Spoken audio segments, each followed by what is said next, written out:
নির্বাচন মানেই রাস্তা জুড়ে শত শত পোস্টার, মাইকিংয়ের শব্দে মুখর শহর, পাড়া বা মহল্লা, আর ক্ষমতা দেখানোর শোডাউন। শহর নিজেই বুঝিয়ে দিত ভোট এসেছে। কিন্তু এবার শহর কিছুটা চুপ থাকবে, দেয়ালে থাকবে না মুখ, রাস্তায় থাকবে না বহর, চোখে পড়বে না শক্তি প্রদর্শনের ভিড়। হঠাৎ প্রশ্ন জাগতেই পারে, নির্বাচন কি তবে পিছিয়ে গেল? একদমই না। নির্বাচন ঠিক সময়ে হচ্ছে, 12ই ফেব্রুয়ারি।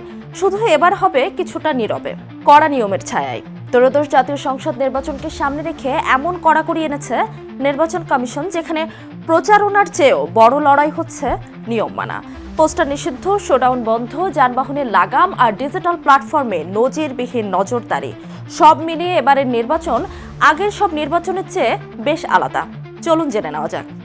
আগামী 12ই ফেব্রুয়ারি অনুষ্ঠিত হতে যাওয়া ত্রয়োদশ জাতীয় সংসদ নির্বাচনে প্রথমবারের মতো প্রার্থীরা পোস্টার ছাড়াই প্রচারণা চালাবেন। সংশোধিত আচরণবিধি অনুযায়ী কোনো রাজনৈতিক দল বা স্বতন্ত্র প্রার্থী পোস্টার ব্যবহার করতে পারবে না। নির্বাচন কমিশনের ব্যাখ্যা, পোস্টার পরিবেশ দূষণ করে, জলাবদ্ধতা সৃষ্টি করে, আবার অনেক ক্ষেত্রে কৃষি জমির ক্ষতির কারণ হয়।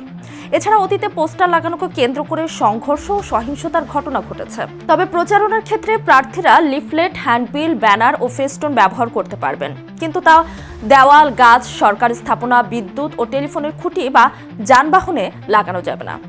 দলীয় প্রচারণায় শুধুমাত্র দলের প্রধানের ছবি ব্যবহার করার অনুমতি থাকবে। ভোটের প্রচারে ড্রোন ব্যবহারও নিষিদ্ধ। বিদেশে প্রচারের উপরও নিয়ন্ত্রণ থাকছে। এছাড়া একজন প্রার্থী বা তার আসনে 20টির বেশি বিলবোর্ড ব্যবহার করতে পারবে না। এবারের নির্বাচনে আরেকটি বড় পরিবর্তন এসেছে শোডাউন ও যানবাহন ব্যবহারের বিষয়ে। নতুন আচরণবিধি অনুযায়ী বাস, ট্রাক, মোটরসাইকেল কিংবা নৌযান নিয়ে কোনো ধরনের মিছিল, শোডাউন বা বহর করা যাবে না। এমনকি যানবাহন ছাড়া মশাল মিছিলও নিষিদ্ধ করা হয়েছে। মনোনয়নপত্র দাখিলের সময় প্রার্থীদের বহর নিয়ে উপস্থিত হওয়ার যে চিত্র অতীতে নিয়মিত দেখা গেছে, তাও এবার পুরোপুরি বন্ধ।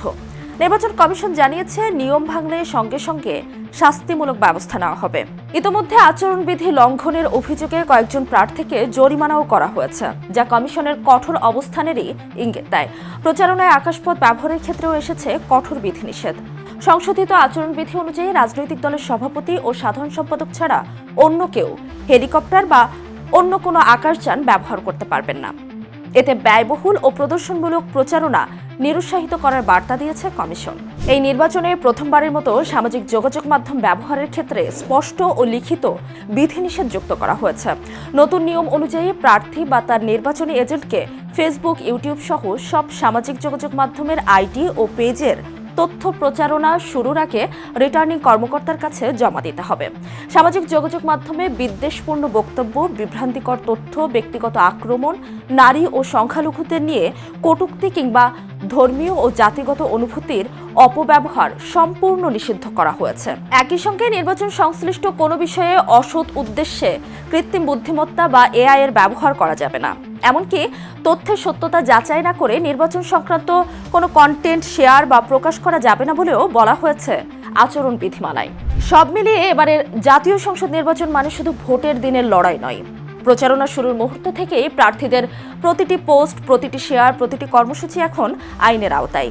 পোস্টার ছাড়াই, শোডাউন ছাড়াই এবং ডিজিটাল নজরদারির মধ্যে দিয়েই এগোচ্ছে এবারের নির্বাচন।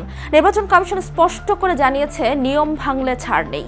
জরিমানা তো বটেই, প্রয়োজনে বাতিল হতে পারে প্রার্থিতাও। নিয়মের এই কড়াকড়ির মধ্যেই নির্ধারিত হতে যাচ্ছে ত্রয়োদশ জাতীয় সংসদ নির্বাচনের গতিপথ, যেখানে প্রচারণা নয়, শৃঙ্খলায় হয়ে উঠছে মূল বার্তা।